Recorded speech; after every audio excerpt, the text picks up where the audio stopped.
अगर आप भी SSC CGL मेंस की तैयारी करना चाहते हैं तो अभी ज्वाइन करें राकेश यादव सर के फ्री मेंस के बैच को, जिसकी क्लासेस 15 सितंबर से maths by Rakesh Yadav sir YouTube channel पर शुरू हो चुकी है, जिसमें मैथ्स राकेश यादव सर पढ़ाएंगे और रीजनिंग अरुण सर और English by Gopal Verma sir और GS यश रावत सर। और इसके साथ राकेश सर ने CGL मेंस के लिए एक मैथ्स की बुक भी लॉन्च की है, जिसकी फ्री PDF आपको Rakesh Yadav sir WhatsApp channel पर मिल जाएगी। और सिर्फ यही नहीं, अगर आपको मॉक टेस्ट लगाने हैं तो वो भी कैरियर विल ऐप पर 21 रुपए में 21 मॉक टेस्ट लॉन्च किए हैं। और जो स्टूडेंट इस सीरीज से जुड़कर सिलेक्शन लेता है तो उसे कैरियर विल की तरफ से 21,000 रुपए का इनाम दिया जाएगा। तो अभी जुड़े maths by Rakesh Yadav sir YouTube channel पर और करें अपना सिलेक्शन पक्का। सभी बच्चों को नमस्कार, आप सभी का स्वागत है कॉम्प्रिहेंशन की नेक्स्ट क्लास में। मेरे प्यारे दोस्तों, पिछली क्लासेस में हम लोगों ने आप सभी के साथ मिलकर समझा कॉम्प्रिहेंशन आपके एग्जाम का बहुत इंपॉर्टेंट सेक्शन है और कॉम्प्रिहेंशन के बेसिस पर ही आप लोग क्लोज टेस्ट पर भी अच्छी महारत हासिल कर सकते हैं और इसी के बेसिस पर आप पैराजंबल को भी बहुत जल्दी सोल्व करना सीख सकते हैं।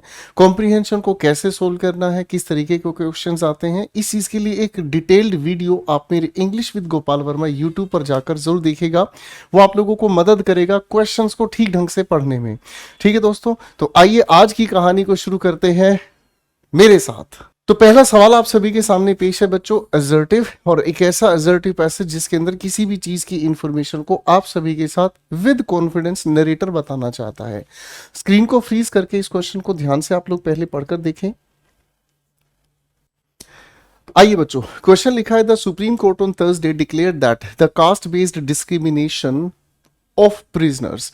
तो सुप्रीम कोर्ट साहब ने इस थर्सडे को ये चीज की घोषणा की है कि कास्ट बेस्ड जो डिस्क्रिमिनेशन है, भेदभाव है, किनका, जो प्रिजनर्स के बीच है, कैदियों के बीच है, सेग्रीगेशन, उनको अलग अलग कर देना। सेग्रीगेशन का मीनिंग भी बांटा जा सकता है।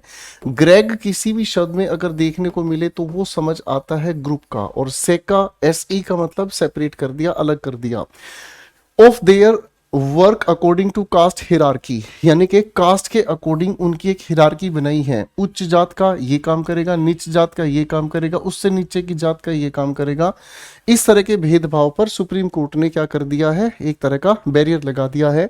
And the treatment of inmates from the D notified tribes, inmates जो वहां रह रहे हैं उनको डी नोटिफाई कर दिया गया है ना, जो डी नोटिफाई किया गया है ट्राइब्स को, ठीक है, उनको भी क्या किया गया है, उनके साथ जो ट्रीटमेंट होता है उसके बारे में भी कहा है, ट्राइब्स एज हैबिचुअल ऑफेंडर्स। ठीक है ना, कि ये वो लोग होते हैं तो आदतन दूसरों का अपमान करते हैं, दूसरों का बुरा करते हैं।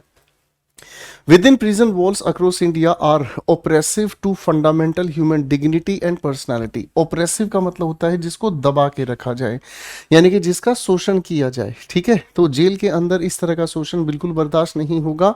और ये किसके खिलाफ बताया गया है, fundamental human dignity and personality, मान सम्मान और पर्सनैलिटी के खिलाफ। The top court directed the revision of prison manuals with in 3 months, 3 महीने में प्रिजन मैनुअल। अब प्रिजन मैनुअल का मतलब ध्यान से समझिएगा बच्चों, मैनुअल शब्द के अंदर लिखा है MAN, और MAN का मतलब होता है हैंड, यानी कि जिस चीज को आप अपने हाथ से चलाते हैं उसी के बारे में कहने वाली जो पुस्तिका उसे मैनुअल कहा जाता है। कि 3 महीने में इस मैनुअल को तुरंत ठीक किया जाए। It order the deletion, deletion delete शब्द से निकलकर आया है, कास्ट कॉलम को बिल्कुल हटा दिया जाए। And any preference to caste from registers of under trials and convicts, यानी कि रजिस्टर का मतलब है जो दर्ज हैं, किसमें, अंडर ट्रायल। अंडर ट्रायल का मतलब जिनके ऊपर मुकदमा चल रहा है, अभी उनके मुकदमे से वो दोषी करार नहीं हुए हैं, वो अंडर ट्रायल्स हैं, एक्यूज्ड हैं। और कॉन्विक्ट जिनको सजा मिल चुकी है, maintained in prison. The court underscored that members of denotified tribes must not be subjected to arbitrary arrest. Arbitrary मनमाने ढंग से अरेस्ट ना किया जाए। वायलेट्स कॉन्स्टिट्यूशन, इससे संविधान का हनन होता है। एवरीवन इज बोर्न इक्वल, देखो जी ये बायोलॉजिकल बात कही है हमारी कोर्ट ने भाई, ठीक है। There can not be any stigma, इस पर किसी के ऊपर कलंक नहीं लगाया जा सकता, स्टिग्मा, ठीक है। Attach to the existence, touch और presence of any person more than 75 years since independence, करीब 75 साल से ज्यादा का वक्त बीत गया है। We have not been able to eradicate the evil, eradicate का मतलब किसी चीज को जड़ से खत्म करना, ईविल का मतलब बुराई। किस चीज की बुराई बताई गई है भाई? कही गई है कास्ट डिस्क्रिमिनेशन की। अ 3 जज bench headed by chief justice of India D Y Chandrachud, और चंद्रचूड़ साहब ने 3 बेंच के जजेस के साथ इस बात को ऑब्जर्व किया। The chief justice of India CJI who authored the judgment, जिन्होंने इस जजमेंट को अपनी ताकत से लिखा है भाई, refer to article 15(1) of the constitution which enshrines the fundamental, enshrines का मतलब होता है मान सम्मान से जिस बात को दर्ज किया जाता है, fundamental right against discrimination, but if the state itself discriminates against a citizen then it is discrimination of the highest form, सबसे बड़ा discrimination हो जाएगा ये तो। after all the state is expected to prevent discrimination not perpetuate it, perpetuate का मतलब regulate करना, लोगों के बीच में से पॉपुलराइज नहीं करना, लोगों के बीच में से इस तरह के डिस्क्रिमिनेशन को हटाने की बात कही गई है। ठीक है बच्चा, आगे लिखा हुआ है he noted he held that discrimination among prisoners and distribution of work on the basis of caste amounted to untouchability, यानी कि छुआछूत के आधार पर ये तो बहुत ज्यादा बढ़ता जा रहा है, which is forbidden under article 17 of the constitution. मेरे दोस्तों ये सवाल आप लोगों के लिए लिया गया है द हिंदू 4/10/2024 की परीक्षा से, तो ये सवाल हमने बनाया। आइए देखते हैं क्वेश्चंस की ओर। बेटा क्वेश्चन को पढ़ेंगे, अपना आंसर मार्क करेंगे और फिर मेरे साथ मिलकर उसको साथ साथ वेरीफाई करेंगे। ठीक है बच्चा। What did the Supreme Court declare regarding the caste-based discrimination in prisons? It is necessary for maintaining order. Sir supreme court तो इसके खिलाफ है, तो नेसेसरी तो कहेंगे नहीं, ओप्रेसिव, जो शोषण करता है दबाता है। ये हमें पैसेज में भी मिला है। हेल्प करता है ऑर्गेनाइज करने में, बिल्कुल नहीं। It should be included in prison manual. Sir यहाँ से इंक्लूड नहीं एक्सक्लूड करने के लिए आदेश दिया है, तो सही जवाब हमारे सामने B4 बॉम्बे बनता है। आइए बच्चे क्वेश्चन नंबर 2 पर काम करते हैं। What did the supreme court direct regarding prison manuals? क्या डायरेक्ट किया गया है, ध्यान से देखते हैं बच्चे। नो चेंजेस वर रिक्वायर्ड, कोई चेंज, सर चेंजेस की तो बात कही गई है। दे should be updated with in 1 year, sir समय सीमा गलत है, हटा दीजिएगा। 3 महीने का समय सही जा रहा है। ठीक है। Prisoners caste details must be prominently, sir must be नहीं, रिमूव करने के लिए कहा गया है। आइए बच्चा पार्टी तीसरा सवाल देखते हैं क्या कहता है। देखिए तीसरा सवाल हमारे सामने, what specific section of the constitution did chief justice Chandrachud refer to in the judgment? किसके बारे में बात कही गई? आर्टिकल 21, 14, 15, 1 या फिर 19? तो आपकी तरफ से इसका सटीक सही जवाब है 15(1). Come to the next question, what is the supreme court's stance? Stance का मतलब होता है बच्चों स्टैंड, ये आपको याद रखना चाहिए, अच्छा शब्द है, आपके काम आएगा। What is the supreme court's stance on members of denotified tribe in the judgment? They should be treated as habitual offenders, they must not be subjected to arbitrary arrest, they should be segregated in prison, sir ये तो पूरी तरह गलत है। The caste should be recorded in registers, sir बिल्कुल गलत हो गई है बात। तो हमारी तरफ से करेक्ट आंसर यहाँ क्या बनता है? आर्बिट्रेरी अरेस्ट पर, यानी कि मनमाने ढंग से उन पर अरेस्ट का केस नहीं होना चाहिए। क्वेश्चन नंबर 5 भी है, which article of the constitution forbids untouchability as noted in the judgment? ठीक है, अनटचेबिलिटी के लिए कौन सा आर्टिकल पैसेज में हमें बताया गया है? तो आप कहेंगे सर देखिए जरा पैसेज की तरफ ही ले चलोगे तो बहुत अच्छा रहेगा। पैसेज हमें क्या कहता है दोस्तों? आर्टिकल 17। तो 17 के अनुसार हमारा आंसर कौन सा बैठता है भाई? यहाँ पर C4 चाइना आंसर बैठता है। ठीक है, वैसे भी ये GS का क्वेश्चन था। आइए बच्चों 6 क्वेश्चन, एक और क्वेश्चन आपकी मोहब्बत को पूरा करने के लिए। इनमें से कौन सा ऐसा शब्द है जो क्रूवल या अनफेयर ट्रीटमेंट की बात करता है? आर्बिट्रेरी मनमाने ढंग की, स्टिग्मा किसी के कलंक की बात है, परपैचुएट रेगुलेट करना होता है। तो आप कहेंगे सर डिस्क्रिमिनेशन भेदभाव की बात को यहाँ पर कहा गया है। ठीक है बच्चों, तो अब देखते हैं कुछ इसकी प्यारी सी खूबसूरत सी ग्लोसरी, यानी कि वो कैब्स की बात करते हैं। डिस्क्रिमिनेशन भेदभाव को कहा जाता है बेटा, वन वर्ड सब्स्टिट्यूशन मिले तो आप इसको जरूर याद रखिएगा। सेग्रीगेशन मैंने इसको याद करना सिखा दिया। ग्रेग का मतलब ग्रुप होता है और एसई का मतलब अलग करने की बात है, इसलिए अलगाव इसका अर्थ याद हो सकता है। डी नोटिफाइड मेरे बच्चे, नोट का मतलब लिखना है। सर यहाँ IFI, किसी भी शब्द के अंत में अगर IFI को जोड़ देते हैं तो इसका अर्थ होता है बना देना किसी चीज को, यानी कि किसी चीज को नोट करना, नोटिफाई हो गया। ईडी लगाने से थर्ड फॉर्म हो गया। डी का मतलब होता है डाउन, डाउन का मतलब ये इसको नेगेटिव बना देता है। अर्थ क्या होगा, किसी चीज को नोट करने से हटा देना, विमुक्त कर देना। स्टिग्मा का मतलब मैंने आपको बता ही दिया है बेटा, क्या होता है, कलंक होता है। अगर इसकी वन वर्ड सब्स्टिट्यूशन है तो बाबू प्लीज पढ़कर जाइएगा, आप सभी से रिक्वेस्ट किया जा रहा है। सर परपेचुएट का मतलब होता है किसी चीज को रेगुलेट करना, लगातार किसी चीज को कंटिन्यू रखना, बनाए रखना। फंडामेंटल मूलभूत, आधारभूत। सर टच के साथ अन लगाते ही वर्ड नेगेटिव का, अनटचेबिलिटी जिसे हम छुआछूत कहते हैं मेरे बच्चों। आइए दोस्तों एक अगले पैसेज की तरफ अब आपको लेकर चलते हैं। पैसेज क्या कहता है, आइए पढ़ते हैं।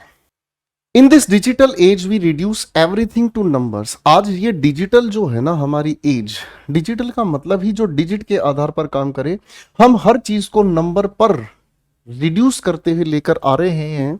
This trend has consume the education ecosystem. और जो अपना एक इकोसिस्टम है ना एजुकेशन का, एजुकेशन के इकोसिस्टम में एक तो टीचर हो गया, एक स्टूडेंट हो गया, एक जिसे हम लोग कहते हैं स्टडी मटेरियल, टेक्स्ट, ठीक है ना जी। इसी टेक्स्ट से जुड़ा हुआ है जिसे हम लोग सिलेबस कहते हैं, और इसी से जुड़ा हुआ है एक सिलेबस के साथ साथ क्या चीज, टाइम। ये सारी की सारी चीजें है ना जो क्या हो गई हैं, कंज्यूम कर दी गई हैं। कंज्यूम करने का मतलब है जो पहले हमारा एजुकेशन इकोसिस्टम था उसको बिल्कुल संकुचित कर दिया है। As seen in the rise of global ranking agencies which assign ranks to universities across the world every year. हर वर्ष यूनिवर्सिटीज को रैंक दिया जाता था एजेंसीज के द्वारा, ठीक है ना। अब वो भी क्या हो गया है, लगभग पूरी तरह से डिस्टर्ब हो गया है। India has its own national institutional ranking framework to rank universities in country. हमारे भारत में भी अपना एक रैंकिंग पूरी की पूरी इंस्टीट्यूशन है, वो भी काम करती है भारत की सभी यूनिवर्सिटीज को रैंक देने के लिए। The purpose of a university is to teach and mentor future citizens. University का पर्पज क्या होता है, जहां पर पढ़ाया जाए और उन लीडर्स को तैयार करना जो आने वाले भविष्य के सिटीजन्स को नया सोच दे सकें, काम दे सकें। And to acquire and create knowledge through research, और जो रिसर्च के आधार पर नई नॉलेज क्रिएट कर सकें। Research and teaching are two sides of the education, ठीक है जी, एजुकेशन कॉइन, ठीक है जी। यहां आपको थोड़ी सी बात समझ आ गई है, ठीक है। Knowledge creation and dissemination. Sir knowledge का मतलब क्या हो गया, जो ज्ञान है उसको बनाना, और डिसेमिनेशन का मतलब स्प्रेड करना, फैलाना हर जगह पर। A university needs to excel, excel का मतलब एक्सपर्ट बनना, in both in order to fulfill its obligations to students and society। Students और सोसाइटी के साथ मिलकर उस चीज को बहुत बड़े लेवल पर पहुंचाना। Through its activities, a university also has social and economic impacts। सामाजिक और आर्थिक इसके अपने अपने इम्पैक्ट देखने को मिलते हैं। आगे पढ़ते हैं। इट इज पॉसिबल, और ये संभव है, to capture a university's multidimensional nature. ध्यान से समझिएगा, ये संभव है कि हम इस चीज को कैप्चर कर सकते हैं, बंदी बना सकते हैं, या इसको अपने कंट्रोल में ला सकते हैं। क्या, capture a university's multi dimensional. Multi का मतलब मैनी, डायमेंशन आयाम, बहुआयामी जो नेचर है ना यूनिवर्सिटी का, एक सिंगल मीट्रिक प्रोसेस में उसको डाल सकते हैं, रिप्रेजेंटेड बाय अ ग्लोबल और नेशनल रैंक। ग्लोबल या नेशनल रैंक के आधार पर उसको रखा जा सकता है। Yet this is what ranking systems claim to do, और यही है जो रैंकिंग सिस्टम क्लेम करता है। Over emphasis on research and global, ठीक है ना जी, over emphasis on research, the global university ranking system is one dimensional. ये एक ही डायमेंशन पर काम करता है। इट प्लेसेस, क्या लिखा बेटा, it places huge emphasis on research activity. ये सारा किस चीज पर फोकस करता है, रिसर्च एक्टिविटी पे। यहां से क्वेश्चन बन सकता है। A universities research output is quantified using criteria. Criteria का मतलब कंडीशंस कहलाता है, ठीक है। और भाई जो यूनिवर्सिटी का रिसर्च आउटपुट है, रिसर्च करने के बाद जो उनका परिणाम निकल कर आता है इज क्वांटिफाइड, इसे बहुत बड़ी मात्रा में लाया जा सकता है using criteria such as the number of papers publish, कितने पेपर्स पब्लिश होते हैं। मैं यहां तक आपको थोड़ा सा समझा देता हूं। किसी भी यूनिवर्सिटी में मेरे बच्चों बहुत सारे रिसर्चर्स होते हैं। जब वो रिसर्चर्स अपने अलग अलग सब्जेक्ट्स उठाते हैं तो उन पर बहुत सारे रिसर्चर्स एमफिल भी करते हैं और पीएचडी भी करते हैं। उनका काम है रिसर्च करना। अब ये रिसर्च दो तरह की होती है। एक होती है रिसर्च जो फील्ड वर्क है, यानी कि लोगों के बीच जाकर डेटा इकट्ठा करना, उसके आधार पर पूरी की पूरी डेटा को प्रोसेस करके लोगों के लिए एक नई नॉलेज तैयार करना। एक होता है जिसे हम कहते हैं बुक वर्क, और बुक वर्क का मतलब है जितनी एग्जिस्टिंग किताबें हैं उन किताबों को बार बार ध्यान से पढ़ना और उनकी क्या नई इंटरप्रिटेशंस हो सकती हैं उन पर काम करना। ठीक है, तो किसी भी यूनिवर्सिटी का मेजर काम यही है। करेक्ट है भाई। अब दोस्तों इसी चीज के आधार पर ये अब चीजें आपको समझ आएंगी। A universities research output is quantified using criteria such as the number of papers published, कितने पेपर्स वो पब्लिश करते हैं, डिसर्टेशन पब्लिश करते हैं, the impact factor of the journals in which they are published, और जिस जर्नल में उनको छापा जाता है ये भी मैटर करता है, the amount of research funding acquired, कितना पैसा रिसर्च करने में लगता है, and the number of PhD students who were admitted and graduated, कितने पीएचडी स्कॉलर्स को एडमिट किया जाता है और कितने पढ़कर पास हुए, ग्रेजुएट हुए। These numbers by themselves cannot capture the quality, और ये संख्याएं जो है ना ये क्वालिटी को कभी कैप्चर नहीं कर पाती हैं, कंटेंट में कभी भी एनहेंसमेंट नहीं ला सकती हैं, ना ही कंटेंट रिलीवेंस होगा, रिलीवेंस का मतलब सार्थकता, एंड इम्पैक्ट ऑफ रिसर्च, ठीक है जी, ना ही रिसर्च का इंपैक्ट होगा। Sadly despite being aware of this flaw, यही है जो कमी है जिसके बारे में हम अब क्या है, अलर्ट हैं, अवेयर हैं। In the ranking process Indian universities are all in the ranking race, अब इंडियन यूनिवर्सिटी भी रैंकिंग रेस में लग गई हैं। A world rank makes the, और वर्ल्ड में क्या रैंक है यही बनाता है यूनिवर्सिटी को विजिबल, सब लोगों की नजरें उस पर टिकती हैं, and helps attracts international students, और इंटरनेशनल स्टूडेंट्स आकर वहां पर पढ़ते हैं। वर्ल्ड क्लास फैकल्टी वहां पर है, एकेडमिक पार्टनर्स वहां पर कितने हैं, यानी कि पढ़ाने वाले कितने हैं, साथी कहां से पढ़ने आए हैं, फिलैंथ्रोपिस्ट्स एंड डोनर्स, कितने लोगों ने वहां उस यूनिवर्सिटी को एग्जिस्ट करने में दान दिया है। तो दिस काइंड ऑफ क्वेश्चन ये द हिंदू 4/10/2024 से उठाया गया सवाल है। आइए बच्चों क्वेश्चन को फ्रीज करेंगे और अपना आंसर मार्क करने की कोशिश करेंगे। What is the primary focus of global university ranking system, क्या है इसका प्राइमरी फोकस? टीचिंग क्वालिटी नहीं सर, आप कहेंगे डिजिटलाइजेशन होने की वजह से सिर्फ संख्या पर है, ठीक है ना। रिसर्च आउटपुट, दुनिया भर का रिसर्च आउटपुट छप रहा है, स्टूडेंट सेटिस्फेक्शन की बात पैसेज में नहीं है, सोशल इंपैक्ट क्रिएट नहीं हो पाया, तो बेहतर आंसर रिसर्च आउटपुट पर ही फोकस किया जा रहा है। क्वेश्चन नंबर 2 और 3 को फ्रीज करेंगे, आंसर बताने की कोशिश करेंगे। Which framework is used to rank universities in India? International institutional ranking framework, sir ये वाली बात ना जस्टिफाइड नहीं है। Global education ranking framework, sir ये दोनों बातें बिल्कुल एक दूसरे के नजदीक ही हैं, दोनों में कोई खासा फर्क नहीं है। National institutional ranking framework, sir यही हमें बताया है, national institutional ranking framework passage की शुरुआत में बताया है। इंडियन एजुकेशन क्वालिटी फ्रेमवर्क नहीं सर, अब इस पर काम नहीं चल रहा है। यूनिवर्सिटीज का अब जो हम लोगों का फ्रेमवर्क है वो इंटरनेशनल लेवल पर ले जाने के लिए ये काम कर रहा है। According to the passage, what are the two sides of education coin in a university? दो साइड्स क्या हैं देखते हैं। रिसर्च एंड एडमिनिस्ट्रेशन, एडमिनिस्ट्रेशन का पैसेज में जिक्र नहीं है। Teaching and funding, sir teaching से रिलेटेड फंडिंग का कोई लेना देना नहीं है। रिसर्च एंड टीचिंग, यूनिवर्सिटीज में स्कॉलर्स को एडमिशन दिया जाता है ताकि वो रिसर्च कर सकें, टीचिंग वहां पर इसलिए होती है ताकि स्कॉलर्स को सही डायरेक्शन दी जा सके। Research and student life, sir student का चल जाता लेकिन स्टूडेंट लाइफ का जिक्र पैसेज में नहीं है, इसीलिए बेहतरीन आंसर C फॉर चाइना बनता है। आइए अगले सवाल की ओर बढ़ते हैं। अगला सवाल हमें क्या कहता है, why do Indian universities participate in global ranking system despite knowing their flaws? अपनी कमियों को जांचने की बजाय इंटरनेशनल यानी कि ग्लोबल रैंकिंग सिस्टम्स में क्यों पार्टिसिपेट कर रहा है अब भारतीय यूनिवर्सिटीज, ठीक है। To compete with international universities, ये तो एक सामान्य आंसर है, पैसेज में भले ही नहीं कहा गया है, सामान्य आंसर है। To gain recognition and visibility, sir visibility की बात पैसेज में कही गई है ना, पैसेज में कही गई है भाई, ठीक है, पहचान बनाने के लिए लोगों के सामने आना है भाई। To improve the quality of research या टू रिसीव गवर्नमेंट सपोर्ट पाने की कोशिश यहाँ पर की गई है। एक बार हम वापस आते हैं, यूनिवर्सिटी क्या है, विजिबल होना चाहती है, ध्यान से समझिएगा। The world rank makes the, world rank होने के आधार पर क्या हो जाता है, यूनिवर्सिटी को विजिबिलिटी मिल जाती है, हेल्प्स अट्रैक्ट इंटरनेशनल स्टूडेंट्स, ठीक है ना, इंटरनेशनल स्टूडेंट्स भी आते हैं एडमिशन लेने, वर्ल्ड क्लास फैकल्टी भी जुड़ती हैं, एकेडमिक पार्टनर्स भी जुड़ते हैं, फिलेंथ्रोपिस्ट्स भी जुड़ते हैं जो यूनिवर्सिटी का भला करते हैं, कुछ डोनर्स भी यहाँ पर आ जाते हैं। तो बाबूजी आंसर बनाने की कोशिश करेंगे, कौन सा बेहतर आंसर है भाई, तो यही इस क्वेश्चन का आंसर सटीक है। क्वालिटी ऑफ रिसर्च नहीं, गवर्नमेंट सपोर्ट नहीं, क्या है, पहचान हो जाए और लोगों के बीच अच्छे से नाम हो जाए।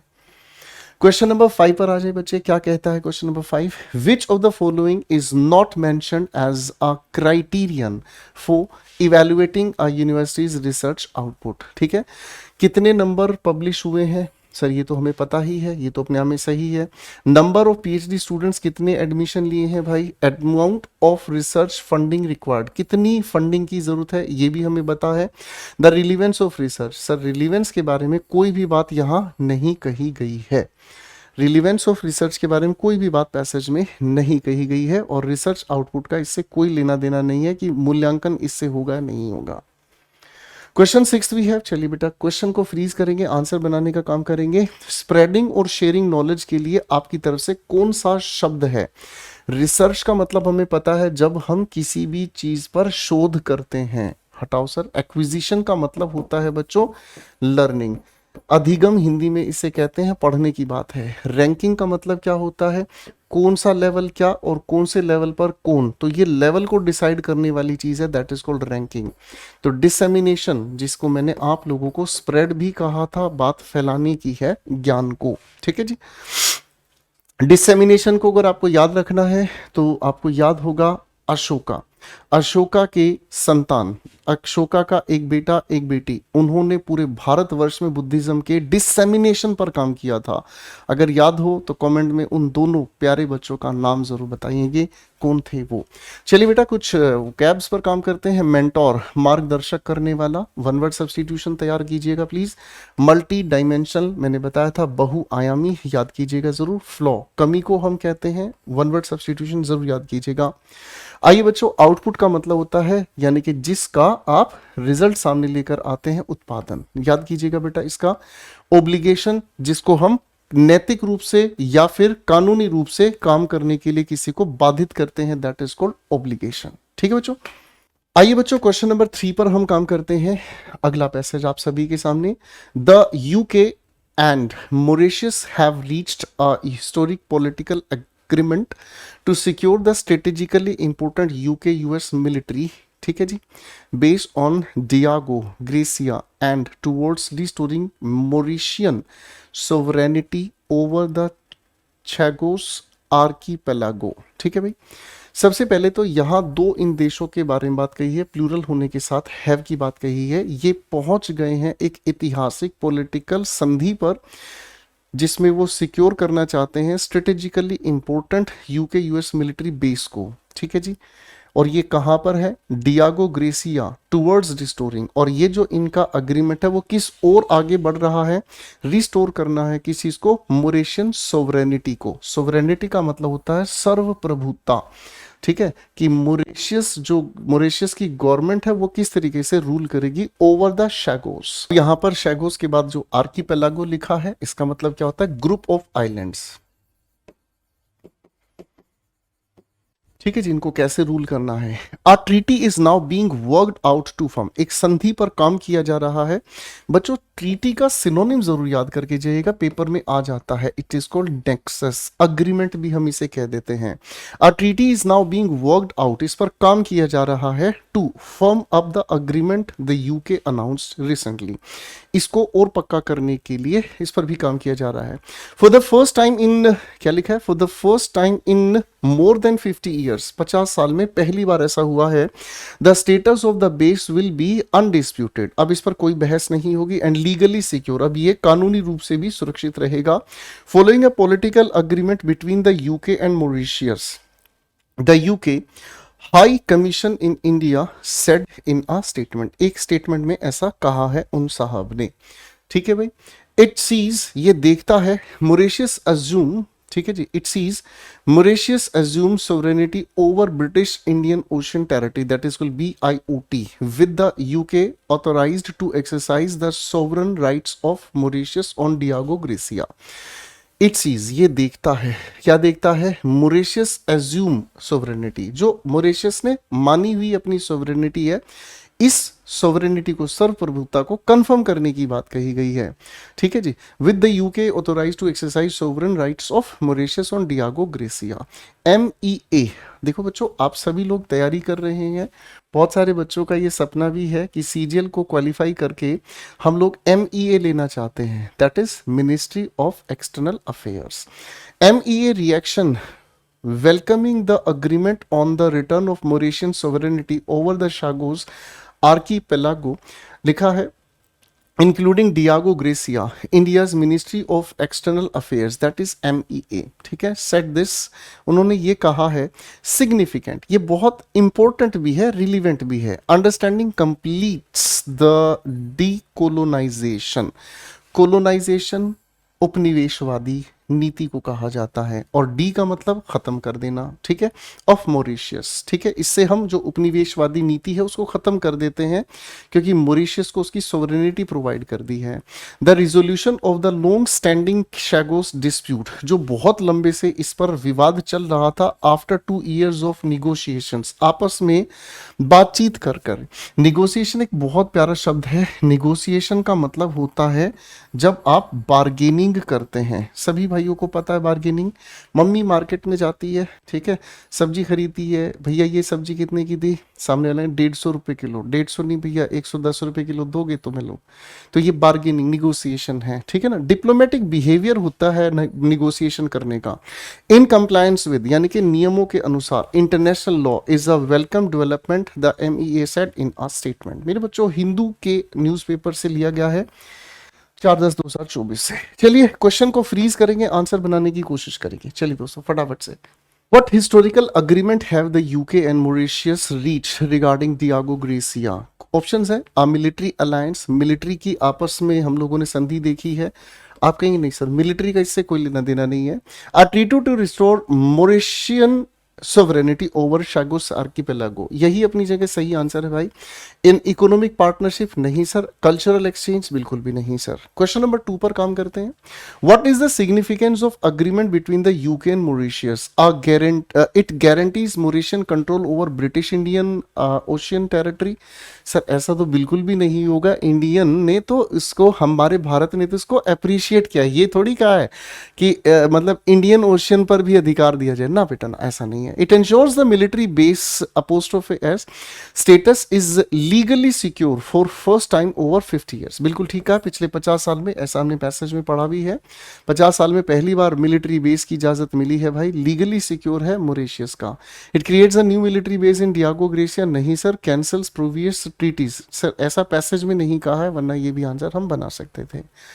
आइए बच्चों क्वेश्चन 3 की ओर बढ़ते हैं। क्वेश्चन 3 हमें क्या कहता है? Which countries ministry of external affairs welcomed the agreement? तो आप कहेंगे मॉरिशस तो खुद शामिल, यूनाइटेड किंगडम खुद शामिल, भाई साहब का कोई लेना देना नहीं, माफी भैया, माफी डोनाल्ड ट्रंप साहब, तो हमारे पास आंसर इंडिया का आता है। Question number 4 we have, ladies and gentleman, what does the agreement signify in terms of international law according to India's Ministry of External Affairs? आइए देखते हैं. It completes the decolonization of Mauritius. बिल्कुल ठीक कहा, decolonization किया जाना चाहिए Mauritius का, और इसको पूरा करता है. पैसेज की एज इट इज लाइन है. वायलेशन ऑफ इंटरनेशनल लॉ नहीं सर, ये तो लिखा है अकॉर्डिंग टू, लिखा हुआ है वहां पर, है ना, with compliance of international law.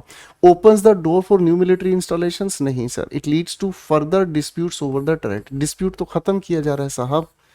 चलिए बच्चों क्वेश्चन नंबर 5 की ओर बढ़ते हैं. स्क्रीन को फ्रीज करें, आंसर बनाएंगे. What is the relationship between the UK and Mauritius as outline in the agreement? ठीक है, आइए. The UK will retain full control. Sir UK को तो कंट्रोल छोड़ना है, ठीक है जी. Agreement involves the closure of the military base. Military base को बंद करना नहीं सर, इसकी जिम्मेदारी ही मॉरिशस को देनी है. The two countries will jointly manage. Jointly नहीं सर, मॉरिशस का ही अधिकार होगा. That will assume sovereignty. Mauritius will assume sovereignty. आगे की बात को पढ़ने की आवश्यकता ही नहीं है दोस्तों. Question number 6 we have ladies and gentleman. आइए देखते हैं. What tone does the passage primarily convey regarding the agreement between the UK and Mauritius? क्या टोन कन्वे की जा रही है यहाँ पर? Pessimistic, indifferent, optimistic, hostile. दो दोस्त दुश्मन बन जाए, होस्टाइल हो गए. निराशावादी, सर ये भी नेगेटिव, ये भी नेगेटिव. इंडिफरेंट का मतलब होता है जो अच्छे और बुरे का प्रभाव ही नहीं पड़ता. ये अपने आप में एन का मतलब न्यूट्रल वर्ड है. तो सर यहाँ जब मॉरिशस को 50 साल में पहली बार अधिकार दिया जा रहा है कि डियागो ग्रेसिया पर वो अपना अधिकार, सोवरेनिटी अब स्थापित करके काम कर सकते हैं, तो ये तो ऑप्टिमिस्टिक है, आशावादी है भाई इसकी टोन. ठीक है बच्चे, आइए कुछ वोकैब से मुलाकात करते हैं. अग्रीमेंट समझौता होता है, ये एक प्राइमरी स्टेज होती है ट्रीटी की. ट्रीटी लिखित में हो जाती है. ट्रीटी का सिनोनिम निक्सस बता दिया, जिसे हम संधि कहते हैं. ठीक है, कुछ ऐतिहासिक संधियां आप लोगों ने जरूर पढ़ी होगी जीएस में. आप जरूर मुझे कमेंट सेक्शन में बताइएगा बेटा. आगे लिखा सॉवरेनिटी, संप्रभुता. ठीक है जी सर. डीकोलोनाइजेशन, उपनिवेशवादीकरण को कम कर देना, खत्म कर देना. डी लगा दिया है, खत्म कर देना. ठीक है बेटा, ओके भाई. आइए दोस्तों पैसेज नंबर 4 से मुलाकात करते हैं. क्या कहता है passage number 4? Ladies and gentleman पढ़ते हैं. A reliable population estimate is a basic prerequisite for conserving endangered animals. ध्यान से समझिएगा, हम एनिमल्स की बात कर रहे हैं जिनकी प्रजाति खतरे में है, एंडेंजर्ड है. इनको सुरक्षित करने के लिए a reliable population, इतनी पॉपुलेशन होनी ही चाहिए. अनुमान जो है, एस्टिमेट है, इज अ बेसिक प्रीरिक्विजाइट. ये है पूर्व. प्री रिक्विजाइट का मतलब होता है जिसे हमें पहले सुनिश्चित करके चलना होगा. प्री रिक्वायरमेंट है. However most wildlife, especially large mammal, जो बड़े बड़े मैमल्स हैं, ठीक है, स्तनधारी हैं, is not easy to survey. इनका सर्वे करना थोड़ा मुश्किल हो जाता है. The animals are often camouflaged. ठीक है ना जी, छिपे रहते हैं. ठीक है, और ऑन द मूव, अक्सर ये मूवमेंट पे रहते हैं, तो इनकी संख्या गिनी नहीं जा सकती. हो सकता है आपने यहाँ पर भाई किसी की एक की संख्या गिन ली, थोड़ी देर बाद उसी की संख्या गिनने से पहले वो आपसे आगे फिर से काउंटिंग में आ जाए, तो ये संभव नहीं है. इनका मूवमेंट तेज है. That's why एनमरेशन. एनमरेशन का मतलब संख्यीकरण, यानी कि संख्या के अनुसार इनको नहीं बांधा जा सकता. Methods across the world have to be refined frequently. In India for instance the tiger crisis of 2005 led to conservation over procedures to count the majestic animal. इस शानदार जानवर की संख्या को गिनना जब हमने देखा 2005 में, हालात खराब हो गए हैं भाई साहब, लगभग विलुप्ति की स्थिति पे आ गए हैं, तो प्रोसीजर बनाया गया. ठीक है जी, इसकी संख्या गिनने के लिए. Though questions continue to be raised over the exact numbers of the big cat. ये जो बड़े मतलब कैट हैं, इनकी एग्जैक्ट संख्या कितनी, इसको डिटरमिन करने के लिए लगातार कोशिशें की जा रही हैं. द टाइगर सेंसस, और जो टाइगर सेंसस आज के समय में है ना, वो प्रोवाइड करती है a more accurate picture of the status of animal compare to the early years of this century. ठीक है ना, जो पुरानी सेंचुरी में इनकी जितनी संख्या थी, अब एक्यूरेट डेटा हमारे पास है. अदर एनिमल्स, ठीक है, however have not received comparable attention. अभी दूसरे जानवरों की तरफ पूरा ध्यान नहीं गया है. ठीक है ना जी. अपार्ट फ्रॉम दिस, मेरे मन में एक बात आई. मैं एक बार ऑफलाइन क्लास में पढ़ा रहा था, ठीक है, तो ऑफलाइन क्लास में पढ़ाते हुए एक क्वेश्चन वैसे ही डिस्कस कर रहे थे आर्टिकल्स के बारे में, और वहाँ मैंने बच्चों से पूछा भाई हमारे भारत का राष्ट्र पशु कौन सा है. तो भाई सभी बच्चों ने आंसर दिया, ठीक है। और भाई इतनी बात हुई, मैं आगे पढ़ाना शुरू करने वाला था, तभी एक लड़के ने कहा कि सर एक बात थी मन में। मैंने कहा बेटा बताओ। कहते सर देखो हमारे मतलब भारत का राष्ट्र पशु जो है, चलो कोई बात नहीं, लेकिन कायदे से हमारे भारत का जो राष्ट्र पशु है ना वो कुत्ता होना चाहिए। मैं डर गया। मैंने कहा भाई तुम तो संवैधानिक बात चैलेंज कर रहे हो। तो उस बच्चे ने कहा कि सर देखो कुत्ता हर गली में पाया जाता है। मैंने कहा बात तो ठीक है। फिर उसने कहा सर कुत्ते की मिसाल भी दी जाती है। मैंने कहा कैसे? बोला सर वफादारी के नाम पे कुत्ता सबसे सर्वोच्च है। मैंने कहा ये भी बात सही है। फिर उसने कहा सर कुत्ते के बारे में अगर हम कहते हैं ना कि गालियों में भी सामान्यतः यही शब्द यूज होता है। मैंने कहा ये भी बात सही है। फिर उसने थोड़ा सा रिलीजियस मुझे आर्गुमेंट दिया। उसने फिर बताया कि सर जब पांडव स्वर्ग की यात्रा की तरफ जा रहे थे तो कुत्ता साथ हो गया था। बोला सर सार्थकता वहाँ भी है। मैंने कहा बात तो ये भी सही है। उसके बाद उस बच्चे ने कहा तो सर बताओ क्या आर्गुमेंट गलत है, हमारा राष्ट्र पशु कुत्ता होना चाहिए? मैंने कहा भाई अब ये वाली तो समस्या हो गई है, ये वाली तो समस्या होगी, इस बात में तो मैं कुछ कह नहीं सकता हूँ, ठीक है। तो यहाँ तो बात दिक्कत हो गई। फिर मैंने एक उस बच्चे को इंस्टांस कहा, मैं कहा बेटा अधिकतर ऐसा होता है कि जब कोई सामान्यतः छोटा बच्चा घर परिवार में होता है तो दादा दादी पिताजी कभी कभी उस छोटे बच्चे को कहता है मेरा बेटा शेर है, ठीक है। अब उस शेर की जगह एक बार कह के दे मेरा बेटा कुत्ता है तब देखना बेटा फिर क्या हालत होती है। तो वो बच्चा थोड़ा सा घबरा गया कि यार ये बात तो सही है। इतनी बात खत्म हुई ही नहीं थी, इतनी देर में एक लड़की उसके साइड में ही बैठी थी, उसने भी कहते सर मेरा भी एक क्वेश्चन है। मैंने कहा तुम भी दागो, तुम क्यों रुकोगी भैया, तुम भी दागो। उस लड़की ने कहा कि सर राष्ट्र पशु की बात कही जाती है तो मेल नाम ही क्यों, फीमेल को क्यों नहीं काउंट किया जाता? बस उस दिन फिर मैंने क्लास ही नहीं पढ़ाई। आप बताइएगा ऐसा कोई आर्गुमेंट का आंसर हो सकता है तो? बच्चे बड़े शैतान होते हैं, ऐसे ऐसे क्वेश्चंस उठा के लेकर आते हैं कि टीचर भी चकरा जाए, ठीक है जी। अदर एनिमल्स फिर भी इनकी तरफ कभी कोई अटेंशन गई ही नहीं है, कंपैरेबली अटेंशन, ठीक है। The countries other charismatic mammal, charismatic करिश्माई जो मैमल्स हैं स्तनधारी हैं, the elephant is a case in point. आप हाथियों की बात करो, अभी ध्यान ही नहीं गया है। अ सेंसस जनगणना is conducted every 5 years to measure its population. After 2017 the Wildlife Institute of India, that is ये लिखा है WII, the surveying agency changed its method, इन्होंने अपना मेथड बदल लिया है, from relying on direct head count, अब head count नहीं किया जाता, ठीक है, of dung count of elephants, अब इनका dung count किया जा रहा है, ठीक है जी। फाइन, नहीं ना तो अब हेड काउंट पर ध्यान दिया जा रहा है, ना ही इनके गोबर की संख्या को गिना जा रहा है। The WII adopted the statistical modeling approach used to monitor tigers, अब टाइगर्स को मॉनिटर करने का एक नया तरीका, आंकड़े जुटाने का तरीका है। Its report which shows a substantial decline in the animal's population could well be a reflection of long term status of the elephant, ठीक है ना। शायद लॉन्ग टर्म जो स्टेटस है एलिफेंट का, शायद उसकी वजह से इनका सब्सटेंशियल डिक्लाइन हुआ है, ठीक है जी। And not the 5 years of the census, 5 वर्ष की इस संख्या में। अब ये चीज एक्चुअल में समझ नहीं आ रहा है कि राइटर यहाँ कहना क्या चाह रहा है। देखो फिर से इसकी जो रिपोर्ट है जो बताती है एक सब्सटेंशियल डिक्लाइन, संख्या कम हुई है in the animals population, could well be a reflection, ये इस बात का एहसास हो सकता है, इस बात का हमारे सामने जिक्र हो सकता है, रिफ्लेक्शन हो सकता है long term status of elephant, कि कितने समय तक एलिफेंट यहां पर एग्जिस्ट कर रहे हैं, उनकी संख्या क्या है। And not the 5 years of the census, 5 वर्ष की सेंसस से ये इतना क्लियर पता नहीं चलेगा। The findings could have led to a debate, और इस बात पर बहस हो सकती है ना। जैसे अभी मैंने आपको बहस के 2 मुद्दे दिए हैं, है ना भाई, बहस के 2 मुद्दे दिए हैं। राष्ट्रीय पक्षी मोर ही क्यों, सर मोरनी क्यों नहीं, है ना, एक बहस का मुद्दा है। फिर दूसरा बहस का मुद्दा मैंने बताया सर कुत्ता क्यों नहीं राष्ट्रीय पशु, खतरनाक काम हो जाएगा। Debate on the conservation of the animal which has come into frequent conflict with humans, लगातार ह्यूमंस के साथ इसका कॉन्फ्लिक्ट भी देखने को मिलता है in the last 2 decades। However as an investigation by this newspaper shows, newspaper के जरिए भी इन्वेस्टिगेशन सामने आई है, government has chosen to shelve the report, छिपा देना चाहती है गवर्नमेंट इस रिपोर्ट को, लोगों के सामने नहीं आने देना चाहती। द एलिफेंट्स हैबिटेट, जो एलिफेंट रहने की जो अपनी जगह निश्चित करता है, हैज अंडरगोन चेंजेस, ठीक है ना, हैज अंडरगोन क्या लिखा है, changes in recent years due to the conservation conversion of forest areas to agriculture and development projects. बहुत सारी जो जंगल की जमीनें हैं, ठीक है जी, उसको एग्रीकल्चर में कन्वर्ट कर दिया गया है, और जो एग्रीकल्चरल जगह थी उसको डेवलपमेंट प्रोजेक्ट्स वहां पर रहने की जगह बना दी। इस वजह से हाथियों की जो पॉपुलेशन काफी इफेक्टेड है।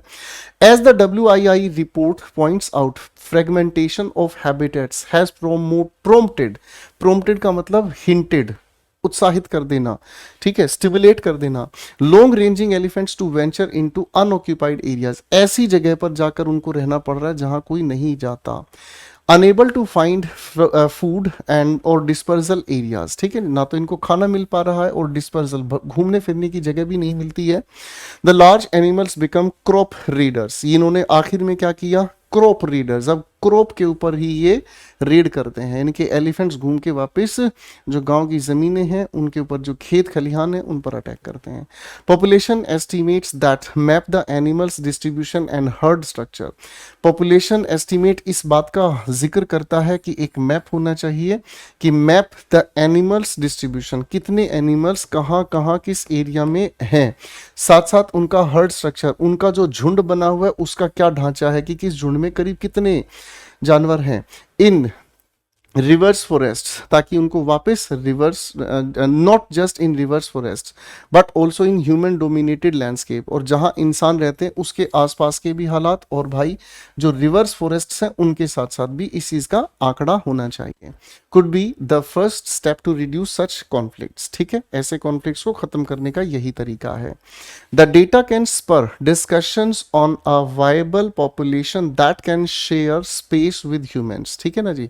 कुल मिलाकर ये हमारे सामने आ गई है थीम, बच्चों इसको ध्यान से पढ़ते हैं।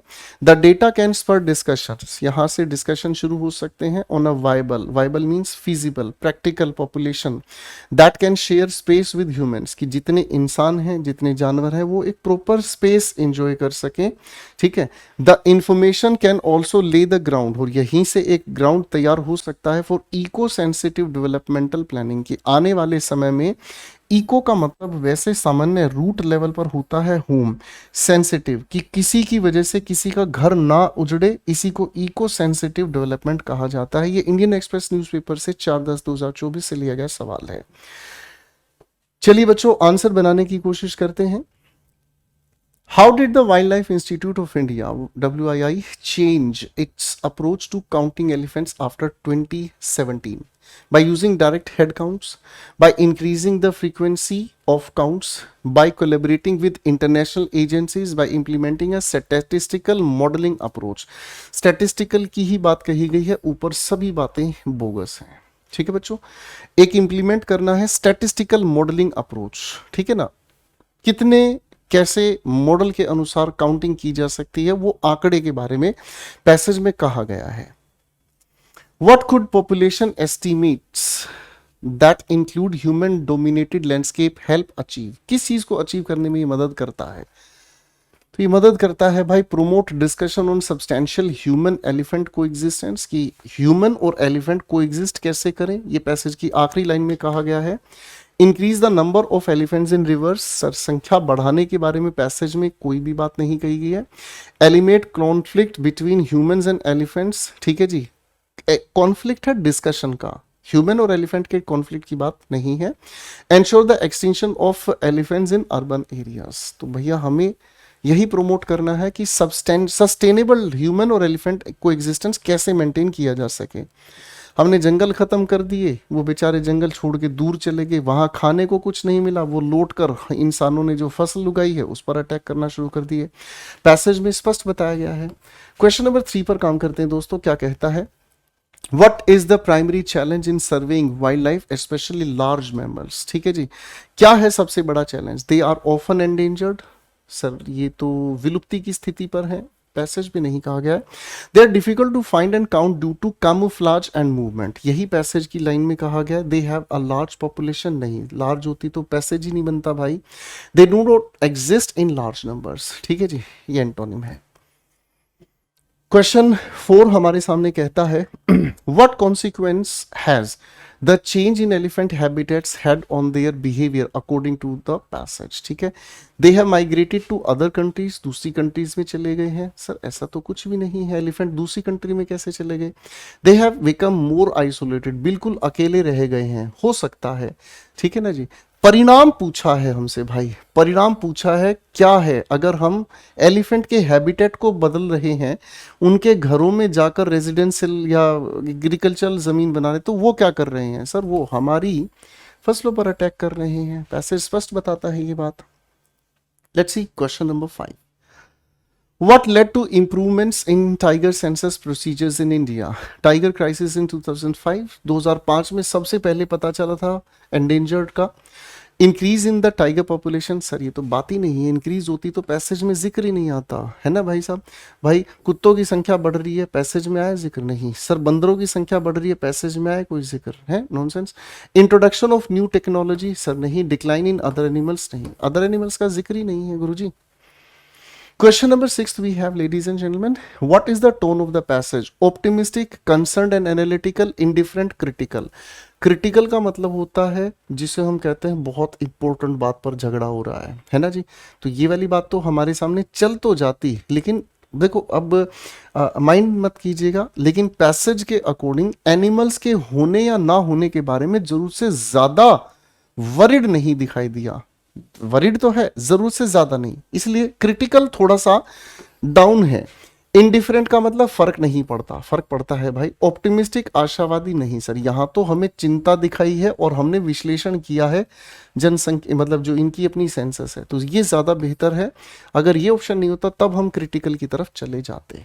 ठीक है बच्चों, आइए बच्चों चंद वोकैबुलरी से मिल लेते हैं। एस्टिमेट अनुमान को कहते हैं, वन वर्ड सब्स्टिट्यूट आपके सामने है। कंजर्व जिसे संरक्षित करना कहते हैं। सर्वे सर्वेक्षण हो गया। एनम्बरेशन गणना, संख्याबद्ध करना। कैरिज्मेटिक करिश्माई इसे हम कहते हैं। ठीक है, ये शब्द भाई देख लो हिंदी से गया है अंग्रेजों के पास।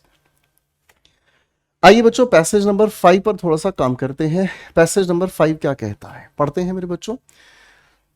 अब ये नाम पढ़ना बड़ा मुश्किल हो गया भाई, ठीक है ना। दोस्तोयेव्स्की जो भी नाम है कोई बात नहीं, ठीक है।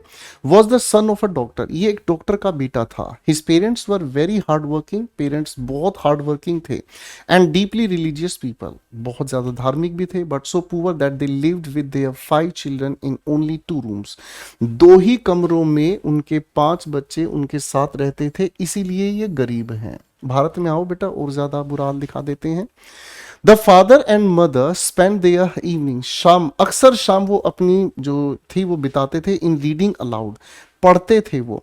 देखो ये आप लोगों ने एडवर्ब में पढ़ा है। अलाउड का मतलब ऊंची आवाज, लेकिन ऑडिबल है। ऑडिबल का मतलब क्या है, जिसे सुना जा सके। ठीक है ना जी। आप मंदिर में जाते हैं, आप किसी गिरजाघर जाते हैं, तो वहां पर जब पूजा पाठ का काम होता है तो ऊंची आवाज में भजन गाए जाते हैं, और इतना जो हर कोई सुन सके। Allowed their children generally from books of a serious character, ठीक है ना। देखो क्या लिखा है, जनरली फ्रॉम बुक्स, किताबों से वो कुछ पढ़कर उनको शाम को सुनाते थे। ऑफ अ सीरियस कैरेक्टर, एक ऐसा कैरेक्टर जरूर लेके चलते थे जो सीरियस है, जिससे कुछ सीखने को मिले। दो हालांकि always sickly and delicate, this person came out third in the final examination of Petersburg school of engineering, ठीक है ना जी। हमेशा सिकली बहुत बुरा, डेलिकेट नर्म, काजू बाजू जिसे हम कहते हैं। This person came out third, हर बार ये लगभग थर्ड स्टेज लेकर आता था, थर्ड रैंक लेकर आता था। In the final examination of the Petersburg school of engineering, there he had already begun his first work, उसने पहला काम यहां पर शुरू किया था, पुअर फोक, ठीक है, जो ये काम है। अब देखो भाई यहां से लेकर बचपन से और सीधी यहां पर बात कही गई है, बात समझ रहे, यहां से एकदम जंप किया गया है। यहां तो ये एक छोटा बच्चा ही बताया गया था और सीधा जंप हुआ है, कुछ खास बात होने वाली है बीच में। There he had already begun his first work, पहला काम इन्होंने लिखना शुरू किया या पढ़ना शुरू किया, या जो भी किया, poor folk. This story was published by the poet this person, ठीक है जी, निकराजो, in his review and was received with acclamations, बहुत प्रशंसा हुई है। हमें पता चल गया है पुअर फोक जो है ना ये एक कहानी है जिसका रिव्यू दिया है इन सज्जन ने, और इसको पॉपुलराइज भी किया, इसकी प्रशंसा भी की।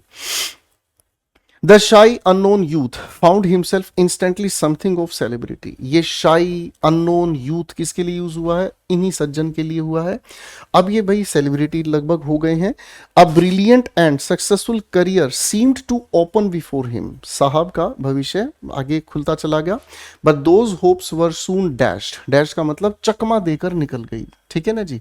इन 1849, सर इस डैश को अगर ध्यान से आप समझने का काम करेंगे ना, तो बहुत सारे ऐसे लोग हैं जिन्हें इंस्टेंट पॉपुलर हुआ, मतलब यूट्यूब के जरिए या किसी वीलॉगर के जरिए या किसी मतलब फेमस इंस्टाग्रामर के जरिए एकदम से वो पॉपुलर हुए और एकदम से उनकी पॉपुलैरिटी खत्म हो गई, ठीक है ना। This is called dashed. आप ऐसे नाम मुझे कमेंट सेक्शन में जरूर बता सकते हैं।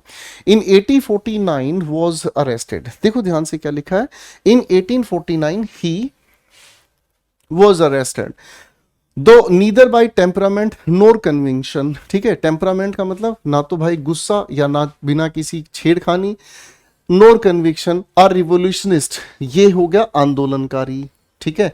Was one of a little group of young men who met together, कुछ ग्रुप ऑफ लोगों का कुछ ग्रुप था जिसमें ये इंसान भी शामिल था, जो मिले टू रीड फ्रियर एंड प्रूधॉन, ठीक है ना जी, जो इस चीज को पढ़ने के लिए इकट्ठे हुए। ही वॉज एक्यूज्ड, इन पर आरोप लगा, of taking part in conversations against the censorship of reading a letter from, ये लिखा है बाइलिंस्की टू गोगोल, ठीक है ना जी, गोगोल। अगर आप गूगल करते हैं ना किसी भी चीज को, ठीक है ना, ये गूगल जो शब्द है ना वो इसी से बना है, गोगोल, ठीक है ना जी। अब आप इसके बारे में जान के देखिएगा, आपको बहुत अच्छा लगेगा। आपको पता चलेगा जो हम गूगल यूज करते हैं, गूगल को तो हम एक वर्ब की तरह यूज करते हैं ना, कि बेटा इस शब्द को गूगल कर लेना, तो ये बेसिकली जो गूगल शब्द है ना इससे बना है। अब इसके पीछे की क्या कहानी है बेटा, जरूर सर्च करना, बहुत अच्छा लगेगा आपको। आप ये सोचते हो कि सर आपको इसकी जानकारी कैसे है? देखो दोस्तों, आप जितना कॉम्प्रिहेंशन पढ़ोगे ना, आपका लेवल ऑफ अंडरस्टैंडिंग उतना अच्छा होता जाएगा। कॉम्प्रिहेंशन अपनी डेली हैबिट बना लो, ठीक है ना, इसके बगैर काम नहीं चलना है भाई, ठीक है। आप जितना पढ़ोगे आपको उतने अच्छे अच्छे फैक्ट्स पता चलते जाएंगे, ठीक है। मैं फिर से पढ़ता हूं। He was accused of taking part in conversation, उन बातचीत में ये शामिल था जो खिलाफ थी सेंसरशिप के, यानी कि जिसको रोका गया था, इस पर आरोप लगा। ऑफ रीडिंग अ लेटर, इस लेटर को पढ़ना, कौन सा, from this person to Gogol, जो इसने इसको भेजा था। And of knowing of the intention to set up a printing press, और इनकी क्या इंटेंशन थी कि ये अपनी प्रिंटिंग प्रेस लगाएंगे। Under Nicholas one, that stern and just man, कि ऐसा इंसान, और वो भी एक सामान्य इंसान, as Maurice Baring calls him, this person called this person, कि ये एक सामान्य इंसान और इतना जिद्दी है। This was enough, he was condemned, इसको बहुत बुरा भला कहा गया और सजा दे दी गई, चलो इसको मृत्यु दीजिए। आफ्टर 8 months इम्प्रिजमेंट, इसको भाई 8 महीने की जेल हुई। ही वॉज विद 21 अदर्स, इसके साथ 21 और भी लोग थे। Taken out to this particular place, ठीक है, फाइन। ये पढ़ना थोड़ा मुश्किल हो रहा है तो इसको आप ऐसे ही स्किप कर दीजिएगा। To this square to be shot, और यहीं पर इसको गोली से उड़ाया जाना है। Writing to his brother Mikhail, this person says they snapped words over our heads, ठीक है ना, they snapped words over our heads. अब इस वर्ड्स का मतलब मैसेज भी हो सकता है, ठीक है ना जी, इसका मतलब हो सकता है मैसेज, इसका मतलब हो सकता है इंटेंशंस, कि हमारे दिमाग में उन्होंने कुछ ऐसा थोप दिया। And they made us put on the white shirts, ठीक है, इन्हें हमें कुछ सफेद कपड़े पहनाए गए। By persons condemned to death, जिनको फांसी लगनी थी या मारी जानी थी। Thereupon we were bound in trees to stakes, ठीक है ना जी, और हमें पेड़ से बांध दिया गया था भाई। टू सफर एग्जीक्यूशन, वहीं पर होना था सारा। Being the third in the row, I concluded I had only a few minutes of life before me, मेरे पास कुछ ही मिनटें थी मेरी लाइफ की, ठीक है ना। अब पहले यहां तक अगर मैं पढ़ने की कोशिश करूं, ठीक है ना, आपके पास कोई दोस्त आया और उसने कहा एक वाक्य, ठीक है जी, उसने कहा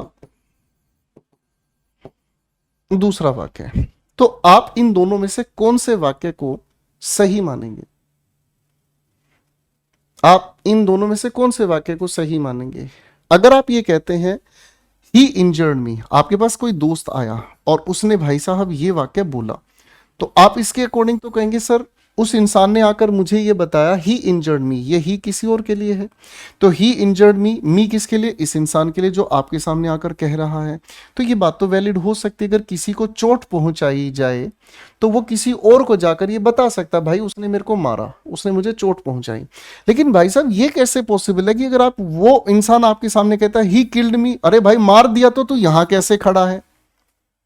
बात को अब ध्यान से समझना। इस पैसेज की लाइन में वो हमें अपने को गोली मारे जाने का प्रोसेस बता रहा है। मैं लाइन में तीसरी जगह पर खड़ा था, मैंने निष्कर्ष निकाला, मेरे पास कुछ ही मिनटें बची थी जिंदगी की, मेरे सामने जो भी होने वाला था। आई थॉट ऑफ यू, मैंने तेरे बारे में सोचा, एंड योर डियर वंस, और तेरे सगे संबंधियों के बारे में सोचा। आप समझ रहे हो कहां जा रही है direction? And I contrived to kiss this and this person, ठीक है जी, मेरी ये दिली इच्छा थी कि मैं इनको चूमूं, who were next to me, जो मेरे सामने थे, मेरे नेक्स्ट ही थे, एंड टू बिड देम, और मैं उनको अलविदा कहूं, farewell. Suddenly the troops beat a tattoo, उन्होंने एक टैटू बजाना शुरू किया, जो भी है। वी वर अनबाउंड, हमें खोल दिया गया। ब्रोट, ये हमें पता ही था कि इनको खोला जाना है, वरना अपनी मृत्यु का ये पूरा तांडव किसी को बता थोड़ी सकते हैं, और वो भी लिखकर। समझ आए? इस बात को कहने की सेंस समझना। पैसेज में आपको बहुत सारी ऐसी चीजें बताई जाएंगी कि कोई इंसान बिल्कुल मृत्यु के नजदीक है, तो फिर वो सारा इंसिडेंट कैसे बता सकता है? वो इंसिडेंट तभी बता सकता है जब वो वहां से बचकर आ गया हो, ठीक है ना जी। कोई इंसान आपके सामने आके ये कहे ही किल्ड मी, तो समझ लीजिएगा या तो वो सरकट्टा है, ठीक है, या फिर वो इंसान ही बात गलत कह रहा है, ठीक है। वी वर अनबाउंड, खोल दिया गया। Brought back upon the scaffold, वही स्कैफोल्ड हम कह सकते हैं जहां फांसी लगाई जाती है, ठीक है जी। लिखा है and informed that his majesty had spared us, हमारी जीवन बख्श दिया है। द सेंटेंस, जो सजा थी, was commuted to hard labour, अब हमें कठोर मजदूरी के लिए सजा सुना दी है, मृत्यु दंड से माफ कर दिया गया है। बाबू कहानी क्या समझाना चाह रहा हूं मैं, ये चीज आपको समझा रहा हूं, ये क्राइम एंड पनिशमेंट नाम की एक स्टोरी से लिया गया है। इस स्टोरी के हिस्से में हमें तीन चीजें समझ आई। पहली एक चीज हमें समझ में आई कि कोई बचपन से जवान हुआ, जवान से फिर एक ऐसे स्टेज पर पहुंच गया जब उसका बहुत अच्छा नाम हुआ और उसकी लाइफ में फिर ट्रेजिक एस्पेक्ट आ गया, अरेस्ट हुआ, मरने की स्थिति पर आ गया, यानी कि जिसे हम कहते हैं सीक्वेंस ऑफ एक्शंस, ये हमें समझना है स्टोरीज में। दूसरी चीज हमें समझनी है, एक राइटर जब भी लिखता है ना किसी चीज को, किसी खासकर किसी कहानी के हिस्से को, तो उसके अंदर एक ऐसा एलिमेंट हमारे सामने जरूर रखता है जिसको हम सोचते हैं, जिसको हम समझते हैं। ऐसे एलिमेंट को हमें खुद डिस्कवर करना होता है, राइटर नहीं बताएगा आपको, ये हमें खुद डिस्कवर करना होता है। और तीसरी चीज अप्रोच, जिसे हम कहते हैं कि कहानी का कोई भी हिस्सा जब सामने आता है ना, हम उसको अपने साथ तुरंत रिलेट कर लेते हैं, ठीक है ना। तो तीन एलिमेंट्स होते हैं स्टोरी बेस्ड पैसेज में। पहला कौन सा हो गया? जिसके अंदर क्रोनोलॉजी बताई जाती है, सीक्वेंस ऑफ एक्शन, छोटा बड़ा हुआ उससे बड़ा हुआ, ठीक है। यही सीक्वेंस आप लोगों को पैराजंबल को सोल्व करने में मदद करेगी, ठीक है। और बाकी दोनों जो बताइए बेटा ध्यान रखिएगा। क्वेश्चन नंबर 1 को फ्रीज करेंगे। चलिए बच्चों, क्वेश्चन 1 हमारे सामने कहता है What was the occupation of this person's father and what was the family's living situation? Teacher नहीं, डॉक्टर था, राइटर नहीं, पॉलिटिशियन नहीं। सीधा क्वेश्चन का आंसर मिल गया। How does this person's early work, poor folk, impact his life? It caused him to be rejected. नहीं sir, reject नहीं हुआ था, अरेस्ट नहीं हुआ था, इग्नोर नहीं हुआ, सेलिब्रेट किया था, क्योंकि इसका रिव्यू एक बहुत महान पोइट ने दिया था। क्वेश्चन नंबर 3 पर काम करते हैं। Why was this person arrested in 1849? क्या हुआ? सस्पेक्ट किया है कि ये जासूस है? नहीं sir. He was a part of a group reading revolutionary literature, हो सकता है।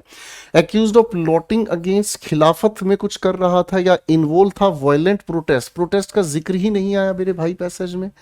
तो हमारे पास क्या बचता है बेटा? एक ही बचता है, वो एक ऐसा लिटरेचर पढ़ रहा था जो खिलाफ था, ठीक है जी। क्वेश्चन 4 को फ्रीज करते हैं। What happened to this person and other after their arrest? क्या हुआ? दे वर इमीडिएटली रिलीज्ड, नहीं, तुरंत नहीं sir. They were exiled to Siberia, sir उनको बिल्कुल वनवास काटने के लिए भेज दिया था। Sentence to death by shooting, were given a public trial and acquitted, sir ये वाली बात है, उनका ट्रायल नहीं हुआ था, ट्रायल नहीं, सीधा आदेश दिया था मार डालो इनको, खत्म कर डालो, ठीक है जी। Let's talk about question number 5. What was this person's reaction during the moments before his supposed execution? He remained calm and composed. शांत रहा. He felt he had only a few minutes before of life left, thought of his family. परिवार याद आया, यही बात थी भाई साहब, उसने क्लियर कहा है। Attempted to escape नहीं, express his anger नहीं सर, यही सटीक आंसर है, उसके मन में यही इच्छा है, कुछ ही मिनट बची हैं, काश परिवार होता। What is the tone of the passage? Passage क्या है? ऑप्टिमिस्टिक, उम्मीदों से भरा नहीं, मजाक की कोई बात नहीं कही है। इंडिफरेंट का मतलब जिससे फर्क नहीं पड़ता, आप कहेंगे reflective and sombre. Sombre means serious, reflective का मतलब आज कहीं पर बैठकर वो किसी पुरानी बात का चिंतन कर रहे हैं, कुछ पुरानी बात याद आ रही, that reflective is far better. आइए कुछ वोकैब्स पर काम करते हैं। आंदोलनकारी, क्रांतिकारी, रिवोल्यूशनलिस्ट, ठीक है। एक्यूज्ड, आरोपित, बेटा वन वर्ड सब्स्टिट्यूशन डिटेल जरूर जो अपने आप से पढ़िएगा।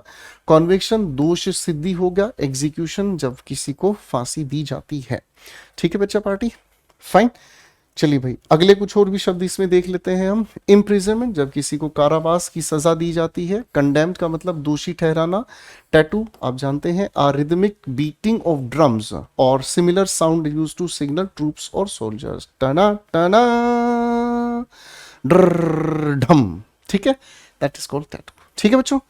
आइए भाई, आइए बच्चों, अब मेरे बच्चों यहां तक के हम लोगों ने क्वेश्चंस वो किए हैं जिस लेवल को हम एक्सपेक्ट करते हैं। अब आपके दिमाग में एक सवाल आएगा कि सर थोड़ा सा तो प्रीवियस ईयर क्वेश्चन करा दो। तो दोस्तों यहां से जो आगे की हमारी पूरी सीरीज है, यहां से हम आपके साथ मिलकर बेहतरीन मेंस के प्रीवियस ईयर क्वेश्चंस आपके साथ डिस्कस करेंगे, ठीक है। और अब आप देखिएगा उन क्वेश्चंस को बनाना आपके लिए बहुत आसान हो जाएगा, और उन क्वेश्चंस को जब आप बनाएंगे तो आपकी स्पीड भी बहुत अच्छी होगी। चलिए दोस्तों स्क्रीन को फ्रीज करेंगे, क्वेश्चन पर ध्यान देंगे। आइए बच्चों पैसेज को पढ़ना शुरू करते हैं। Passage number 6, leadership does not exist without followership. Sir नेतृत्व केवल तभी एग्जिस्ट करता है जब फॉलो करने वाला कोई और है। A leader has to be accepted by the group which former is suppose to lead. यानी कि लीडर केवल तभी स्वीकार्य होता है जब एक ग्रुप जो उसका, यानी कि इस फॉर्मर का मतलब लीडर को फॉलो करे, जो लीड करता है उनको। टू गेन एक्सेप्टेबिलिटी, स्वीकार्यता को प्राप्त करने के लिए the leader should cause an emotive impact. Leader के पास एक ऐसा इंपैक्ट होना चाहिए जो भावनाओं के आधार पर फॉलोवर कुछ भी करने के लिए तैयार हो जाए on the group members.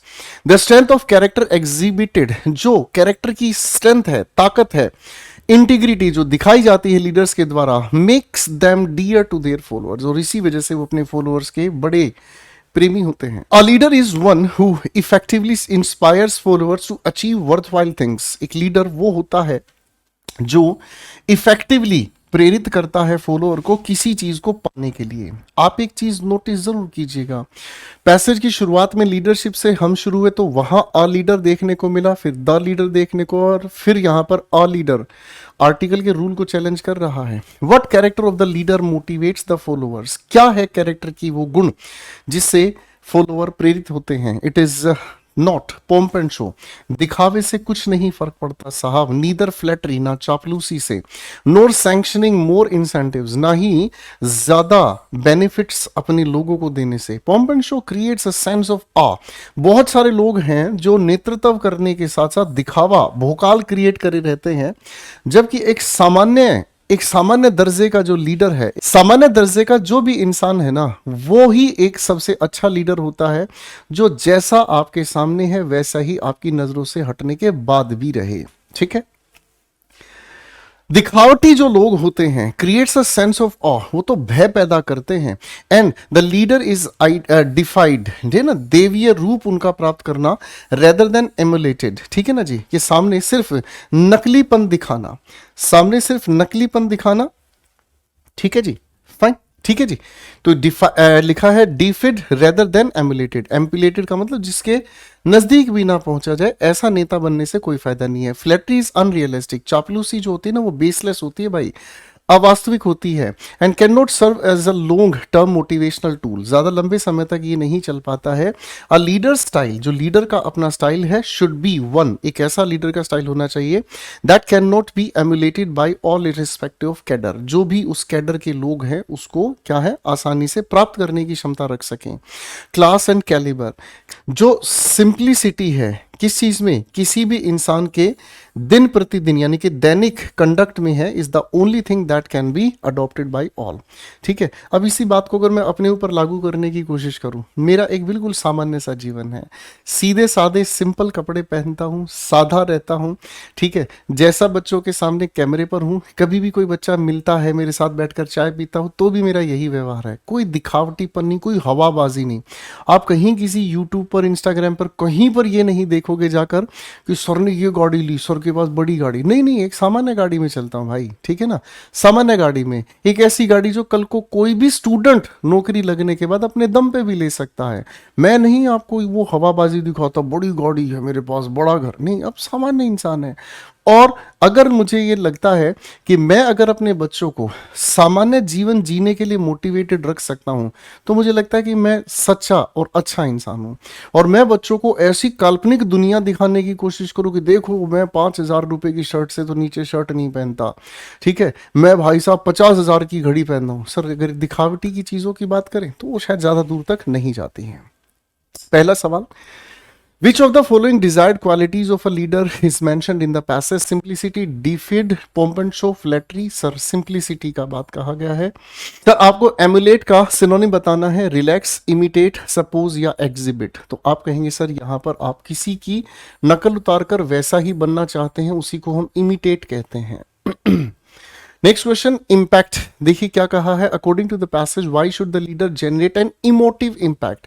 To exhibit character, अपना कैरेक्टर दिखाने के लिए, कैरेक्टर को मोल्ड करना, एक्सेप्टेंस को स्वीकार करने को बढ़ाना है, एक्वायर सोशल नॉलेज, सामाजिक ज्ञान को बढ़ाना है। तो आप कहेंगे सर जब हम इम्पैक्ट क्रिएट होता हुआ देखें ना किसी लीडर का, तो वो दिखावी नहीं, वो मोल्ड नहीं कर रहा कैरेक्टर ऑफ लीडर को, नहीं सर, वो लोगों के अंदर एक्सेप्टेंस गेन करने की कोशिश करता है कि लोग उसे वैसा ही स्वीकारें जैसा वो है। ठीक है जी, नेक्स्ट क्वेश्चन पर काम करते हैं। चलिए बेटा स्क्रीन फ्रीज करके आंसर बनाएंगे। आपको बेस्ट समरी बतानी है, इसकी बेस्ट समरी क्या हो सकती है?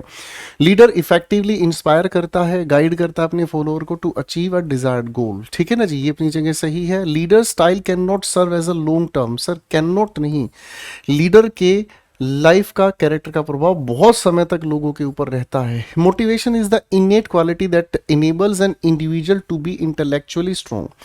देखो अब पैसेज में तो ऐसा नहीं कहा है, पैसेज से बाहर जाओगे तो ये सही चलेगा।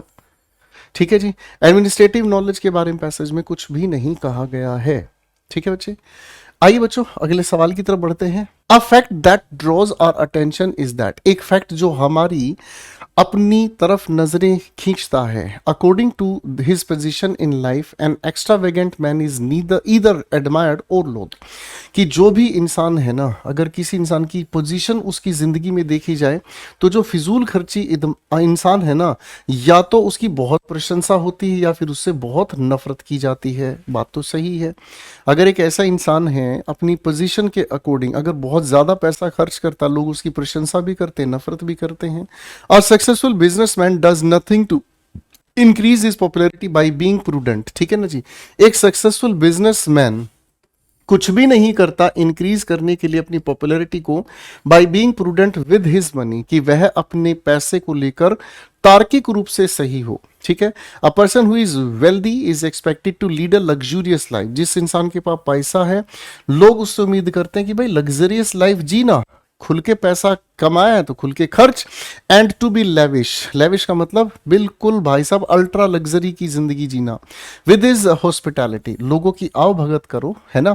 If he is not so, अगर वो ऐसा नहीं है, इज कंसीडर्ड मीन, लोग उसे स्वार्थी समझेंगे और उसकी जो रेपुटेशन है बिजनेस में even suffer in consequence. The paradox, और ठीक विरोध में क्या आता है, विरोधी स्थिति क्या आती है? Remains that he had not been careful with his money, कि वह अपने पैसे को लेकर लापरवाह, मतलब केयरफुल का मतलब अपने पैसे को लेकर वो बड़ा केयरफुल है, विद हिज मनी बड़ा सोच समझ के खर्चता है। इन द फर्स्ट प्लेस, और सबसे पहली जो बात कही है, he would never have achieved his present wealth, कि अगर वो शुरुआत में अपने पैसे को लेकर केयरफुल नहीं होता तो वर्तमान में आज वह इस पोजीशन को नहीं पाता। ठीक है ना जी। Among the low income group different set of values exist, और जो जिन लोगों की कमाई बहुत कम है उनके जीवन में पैसे को लेकर एक अलग मतलब वैल्यूज का सिस्टम है, एक अलग तरीके का उनके जीवन में मूल्य है पैसे का। The young clerk who makes his wife a present of a new dress when he has not paid his house rent, घर का किराया नहीं दिया, अपनी पत्नी के लिए नई ड्रेस वो लेकर आ रहा है, गिफ्ट कर रहा है, इज कंडेम्ड, लोग उसे दोषी ठहराएंगे। क्या? किस चीज का? कि भाई ये फिजूल खर्ची इंसान है। Carefulness with money to the point of meanness, अगर आप अपने पैसे को खर्च करने में बहुत सतर्क हैं तो आप स्वार्थी नहीं हैं, is applauded as a virtue, लोग इस बात के लिए मतलब लोग आपके लिए प्रशंसा भी करते हैं कि भाई पैसे को सोच समझ के खर्चो। Nothing in his life is considered more worthy than paying his bills, एक इंसान जो क्लर्क ग्रेड पर है, पहले भाई वो अपनी जो दैनिक खर्चे हैं, जो बिल है वो पे करे। The ideal wife for such a man, ऐसे इंसान की जो आइडियल वाइफ है ना, वो भी सेपरेट करती है अपनी हाउस कीपिंग पैसे को इनटू जॉयलेस लिटिल पाइल्स। ठीक है ना जी। भले ही उसे अपने जीवन के आनंद त्यागने हो, अपने जीवन के सुख त्याग के पहले घरेलू जिम्मेदारियों का खर्चा पहले पूरा करना हो, तो उसको भी बड़ा अप्रिशिएट किया जाता है। So such for rent, for food, for children's shoes, she is able to face the milkman with equanimity every month। ठीक है ना जी। यानी कि भाई अब अपमान नहीं झेला जाए ना कि हर महीने जाकर दूधिया भाई उसके मुंह पे कुछ कहे। Satisfied with her economising ways. ठीक है ना। तो भाई यहाँ पर हमारे सामने क्या समझ में आ गई बातचीत? ठीक है ना जी। थी वो दूधिया को बड़े शांति तरीके से ही पेश आए, मतलब दूधिया सामने आके ये ना कहे महीने का बिल हो गया, बिल काहे नहीं भर रहे हो। ठीक है ना। तो शांति से हर महीने पेश आए ताकि उसका बिल पे किया जाए। सेटिस्फाइड हो वो अपनी इकोनॉमाइजिंग वे से, और never knows the guilt of buying something she can't really afford, और ऐसी कोई चीज खरीदने का उसे कभी दुख ना हो जिस चीज को वो अफोर्ड ना कर सके। एज फॉर माई सेल्फ, मेरे लिए I fall into neither of these categories, मेरे लिए दोनों कैटेगरियां नहीं है, मैं दोनों कैटेगरीज से बाहर हूं। If I have money to spare, अगर मेरे पास पैसा खर्चने का है तो भाई मैं एक्स्ट्रावेगेंट हो जाता हूं। But when as is usually the case I am hard up, जब मेरे सामने कठिनाई का वक्त चल रहा हो तो मैं इस धरती का सबसे ज्यादा मीनेस्ट इंसान हूं, जो सिर्फ अपने पैसे अपने लिए सोच समझ के खर्च करने वाला इंसान हूं। सीपीयू मेन से उठाया गया सवाल है बच्चों। चलिए मेरे बच्चे क्वेश्चन आपके सामने ले आते हैं। बनाएंगे पहला सवाल, which of these is not true, कौन सी बात सच नहीं है? People who lead a luxurious life are expected to entertain lavishly, sir कौन सी बात सच नहीं है? ये तो सच है। The author is at liberty to be extravagant at all times, उस इंसान को इस बात की आजादी है हर समय, हर समय नहीं, वो मिडल मैन है, पैसा है खुल के खर्च करता है, पैसा नहीं है तो वो सबसे ज्यादा स्वार्थी है एक एक पैसे के लिए। ठीक है ना जी। ओके भाई, तो ये वाली बात थोड़ी झूठ है, इसमें पूरी बात नहीं है। Rich amass wealth by spending money economically, अमीर लोग केवल अमीर तब है जब वो सोच समझ के पैसा खर्चते हैं, ये भी सही है। Low income person is considered worthy if he pays bills on time, ये भी अपने आप में सही है। तो सी ही एक ऐसी बात है जो अधूरी बात है, सच नहीं है। Which of these can be inferred from the passage, passage से क्या चीज का अर्थ समझा जा सकता है? Wealthy people are stingy as far as philanthropy is considered, जो अमीर लोग हैं कंजूस माने जाते हैं अगर वो दूसरों के उपकार पर खर्च कर रहे होते हैं। ठीक है ना जी। एक्स्ट्रा ऐसा नहीं है सर, अमीर लोग भी खुल के खर्चते हैं, अंबानी की शादी आप देखिए चक्कर आ जाएंगे भाई, है ना। Extravagances applauded in some and condemned in others. ठीक है ना। फिजूल खर्ची कुछ लोग इसके लिए मतलब खुशियां बांटते हैं और कुछ लोग इस बात को दोषी ठहराते हैं। बेसिकली पैसेज में ये कहा गया है भाई, ये बात तो अधूरा है। For the wealthy prudence, prudence का मतलब होता है रेशनैलिटी, तार्किकता। रेशनैलिटी इसका सिनोनिम है, रेशनैलिटी का मतलब तार्किकता, तर्क के आधार पर अपने पैसे को खर्च करें। In sum prudence with money is considered a virtue, अधूरा सच है भाई ये। People who have meagre income are expected to be spendthrifts, अधूरा सच है। ये बात दोनों को बैलेंस कर देता है। ठीक है जी। आइए बच्चा क्वेश्चन 3 की तरफ चलते हैं। क्या कहता है? If a successful businessman is judicious with his money, अगर एक सक्सेसफुल आदमी सोच समझकर पैसा खर्च करता है तो उसकी प्रेस्टीज इंप्रूव होती है, रेपुटेशन सफर होती है, बिजनेस फ्लोरिश होता है, बिजनेस फैलता है, पॉपुलैरिटी राइज होती है। तो सर एक सक्सेसफुल बिजनेसमैन से तो ये उम्मीद की जाती है कि वो पैसा है खर्चे, मार्केट में पैसा घूमेगा, लोगों को इनकम जनरेट करने में मदद करेगा। पैसेज के अकॉर्डिंग तो यही सही है, हमारे हिसाब से तो कोई सा भी लगा लो, सारे ही सही है गुरुजी। ठीक है भाई, आइए भाई लोग अगले क्वेश्चन पर आते हैं। क्या कहता है, सेलेक्ट करना है एंटोनिम लोथ्ड, नफरत करना, हेटेड। तो एंटोनिम की बात करें तो अडोर, जिसका मतलब होता है लाइक करना, प्रशंसा करना, ठीक है, लव एंड रिस्पेक्ट। ठीक है भाई, question 5, the word equanimity passage में क्या कहता है, ट्रैंक्विलिटी, एजिटेशन, एंजाइटी, फ्रस्ट्रेशन। देखो जी, ये भी नेगेटिव, ये भी नेगेटिव, ये भी नेगेटिव, सभी नेगेटिव है। ट्रैंक्विलिटी पॉजिटिव है, इक्वानिमिटी यही होता है, इसका मतलब काम, शांति से किसी के साथ पेश आना, शांति से किसी के साथ पेश आना। ठीक है बेटा, चलिए बच्चों क्वेश्चन नंबर 8 पर काम करते हैं।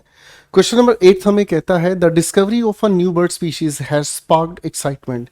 खोज हुई है एक नई बर्ड स्पीशीज की जिसने चारों ओर स्पार्क फैला दी है खुशी की। किनके बीच, ऑरिंथोलॉजिस्ट। अब ओरिंथ का मतलब होता है बर्ड, ओरिंथ का मतलब होता है बर्ड, तो जो पक्षी विशेषज्ञ हैं कुल मिलाकर वो वैज्ञानिक है। बर्ड एंथुसियास्ट, जो पक्षी वैज्ञानिक तो है नहीं लेकिन फिर भी उनका पक्षियों के जीवन के बारे में जानने का अलग एक इंटरेस्ट होता है। ठीक है भाई, आगे हम समझने का काम करते हैं। The bird named the sapphire winged warbler, ये है वो पक्षी का नाम। Discovered in a remote tropical, remote का मतलब होता है दूर दराज, डिस्टेंस, ट्रॉपिकल आप जानते ही हैं जो ट्रॉपिकल एरियाज में है। Island's rainforest is a unique bird with vibrant blue feathers and a distinctive melodic song. एक ऐसे melodic song जिसके अंदर बिल्कुल अद्भुत आवाज आती है। Bird watchers, जो पक्षी देखने वाले लोग होते हैं, nature enthusiasts होते हैं, have been flocking to the island in hopes of catching a glimpse of this elusive, भ्रम से भरा captivating creature। एक creature जो captivating है, हर किसी का attraction का center बना है। The discovery of the sapphire-winged warbler highlights the importance of preserving। ये इस चीज पर बहुत ज्यादा क्या है, हाईलाइट करता है, फोकस करता है कि बहुत इंपॉर्टेंट है इस तरह की प्रजातियों के संरक्षण पर काम करना, प्रोटेक्टिंग हैबिटेट्स, और उनका जहां निवास स्थान है। Amidst the excitement surrounding the discovery of the sapphire-winged warbler, researchers have embarked on a mission to uncover the bird's migratory patterns। तो जो ये बर्ड्स हैं ये किस तरीके से एक स्थान से दूसरे स्थान पर जाने का काम करती हैं, ठीक है ना जी। और एम्बार्क्ड उनका मतलब होता है जाने का जो काम करते हैं, मिशन टू अनकवर, ठीक है। तो बहुत सारे रिसर्चर्स अब इस बात पर जाने की तैयारी करते रहते हैं कि आखिर ये बर्ड्स क्यों माइग्रेट करते हैं, इनके कैसे पैटर्न है माइग्रेट करने के, कौन से मौसम में कहाँ कहाँ ये जाते हैं। Equipped with satellite tracking, satellite tracking devices लेकर चलते हैं researchers. They aim to trace the remarkable journey, किस तरीके से कौन से रूट को ये फॉलो करते हैं of this species across vast distances by unravelling its migratory routes. मतलब इस चीज की खोज करते हुए इनका ट्रेवलिंग रूट क्या है, स्टॉप ओवर लोकेशंस, कौन कौन से स्थान पर ये रुकते हैं। Scientists hope to gain insight into the challenges the sapphire winged warbler faces during its arduous travels. थकाने वाली ये जब ये यात्रा करते हैं, वे ढूंढना चाहते हैं कि इनको क्या आगे कैसे क्या फील होता है, क्या चीजें चैलेंजेस एक्सेप्ट करते हैं। The local community on the tropical island has embraced, उन्होंने इस बात को स्वीकारा है, the new found avian resident with great enthusiasm. ठीक है ना जी, किसको ढूंढा है, एवियन रेजिडेंट, ठीक है, जो हवा में रहने वाला ये पक्षी है, इसके बारे में उन्होंने भी बड़े जोश से इसको स्वागत किया है। एफर्ट्स आर अंडर वे, अभी बहुत सारी कोशिशें की जा रही है to raise awareness about the importance of conservation and to create protected areas that ensure the continued existence of this exquisite species. ये टीयर 2 का पेपर का सवाल है बेटा। हमने सेकंड क्वेश्चन बिल्कुल इसी पैटर्न पर आप लोगों को द हिंदू से कराया है। चलिए क्वेश्चन को फ्रीज करके आंसर की तरफ बढ़ते हैं। सेलेक्ट करना है अप्रोप्रिएट टाइटल इस लिखे हुए पैसेज का। Migratory journey of sapphire winged warbler, conservation efforts, conservation के एफर्ट्स कुछ भी नहीं है, कंजर्वेशन होना चाहिए, बात ये तो है। The unique features of the sapphire winged warbler, feature का कुछ जानकारी नहीं है। Curious behaviour birds remote islands, ज्यादा बेहतर यही आंसर है। क्या माइग्रेशन है इनका ये बताया गया है। Which statement best reflects a fact mentioned in the passage. Passage में एक फैक्ट बताने वाला कौन सा वाक्य यहां से आप चुनेंगे। Sapphire winged warbler is the largest bird species in the avian, ये सबसे बड़ा पक्षी है ऐसा कहा है सर। साइज की बात तो पता ही नहीं है। Schools on the island organises, sir school का कोई जिक्र नहीं है। Sapphire winged warbler is the only bird species on the tropical, sir only कह देना गलत है, इकलौता पक्षी नहीं है, ठीक है ना जी। आगे researchers are using satellite tracking, यही बात अपनी जगह सटीक कही है दोस्तों। अगले क्वेश्चन पर आते हैं बेटा, आइडेंटिफाई कीजिएगा एंटोनिम, ठीक है जी। स्टेयर शब्द का, स्टेयर का मतलब होता है कॉन्स्टेंटली किसी चीज की तरफ देखने का काम करना, ठीक है ना जी। तो आर्डुअसनेस थकाने वाला, वाइब्रेंसी कलरफुल हो गया, एक्साइटमेंट एंथुसियाज्म को कहते हैं ग्लिम्स, इसी को हम हिंदी में कहते हैं झलक दिखला जा। नेक्स्ट क्वेश्चन पर बढ़ते हैं मेरे बच्चों। सवाल है based on the given passage which of the following inferences, कौन सी बात जो इस पैसेज से निकाली जा सकती है, भाव क्या है। Discovery of sapphire winged warbler has sparked global interest in the world watching, ये तो अपनी जगह है ही करेक्ट आंसर। जो ये पक्षी है is an aggressive, sir aggressive का जिक्र पैसेज में नहीं कहा सर, आगे लिखा है कंजर्वेशन एफर्ट्स पूरी तरह एक ही चीज पर फोकस करते हैं, प्रोटेक्टिंग सैफायर। सर एक अकेले पक्षी के लिए फोकस नहीं किया जा रहा, पक्षी की प्रजातियां तो बहुत है। Scientific community has lost interest, sir ये तो कह दिया गलत है, लॉस्ट नहीं, इंटरेस्ट तो जबरदस्त डेवलप हो गया है, तो यही इस सवाल का सटीक आंसर बनता है। तो मेरे प्यारे दोस्तों आज के सफर को हम यहीं पर रोकेंगे। अगली क्लास में फिर से मैं आप लोगों के लिए रिसेंट न्यूज़पेपर से आप लोगों के लिए कंटेंट तैयार करूंगा और उन्हीं के साथ साथ प्रीवियस ईयर क्वेश्चंस भी आप लोगों के साथ लेकर चलूंगा, जो दोनों जब आप एक साथ देखोगे तब आपको महसूस होगा कितनी मेहनत की जा रही है आप लोगों के लिए, ताकि ये जो मेहनत आप मैं मिलकर कर रहे हैं हमारे सपने साकार हों, ठीक है बच्चों। तो इसी तरीके से अगले सेशन में फिर कुछ नया सिखाने के लिए, कुछ नया सीखने के लिए मेरे साथ जरूर जुड़िएगा। Thank you so much.